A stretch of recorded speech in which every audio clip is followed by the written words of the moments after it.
ఇప్పుడు మనం individual candidate vice తీసుకుంటే ఫస్ట్ క్యాండిడేట్ అనిగి దుర్గయ్య.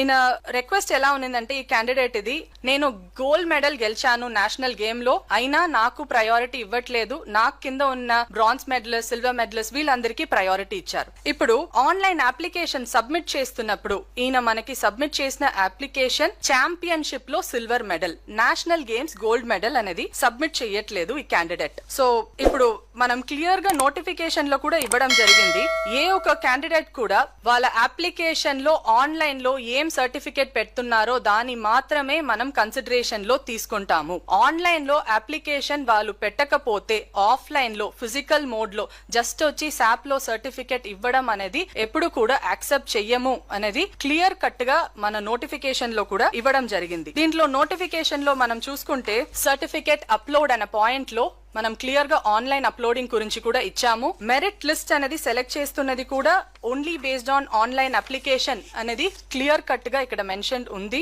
అండ్ దాని కిందనే మనం ప్రయారిటీ కూడా ఇచ్చాం. ఇప్పుడు ఒకవేళ ఆ క్యాండిడేట్ కి నేను ఆడింది నేషనల్ గేమ్, నేషనల్ ఛాంపియన్షిప్, దీంట్లో దేనికి ప్రయారిటీ అని నాకు తెలియదు అని చెప్తే అది కూడా ఆపర్చునిటీ లేదు. ఎందుకంటే మనం నోటిఫికేషన్ ఇస్తున్నప్పుడే ఏం ప్రయారిటీలో తీస్తున్నాం అనేది ఇక్కడ మెన్షన్ ఉంది. దీంట్లో క్లియర్ గా నేషనల్ గేమ్ అనేది 7th పొజిషన్ లో, అండ్ దాని తర్వాత సీనియర్ నేషనల్ ఛాంపియన్షిప్ అనేది కూడా మెన్షన్ ఉంది. సో ఇప్పుడు మనం ఈ పీపీటీలో కూడా చూసుకుంటే తనకు ముందు సెలెక్ట్ అయిన ప్రతి క్యాండిడేట్ కూడా ప్రయారిటీ 54, 55 లో ఉన్నారు. బట్ తను సబ్మిట్ చేసిన సర్టిఫికేట్ మనకి ఛాంపియన్షిప్ లో సిల్వర్, అది 57 ప్రయారిటీలో ఉన్నాయి. సో యాజ్ పర్ జీవో ఇలా ఉంది అనేది కోసమే మనం వాళ్ళకి ఇవ్వట్లేదు. అండ్ తన దగ్గర గోల్డ్ నేషనల్ గేమ్స్ ఉన్నాయి అనేది ఆన్లైన్ లో అప్లికేషన్ లో హీ హాజ్ నాట్ సబ్మిటెడ్. దాని తర్వాత it has come to the notice.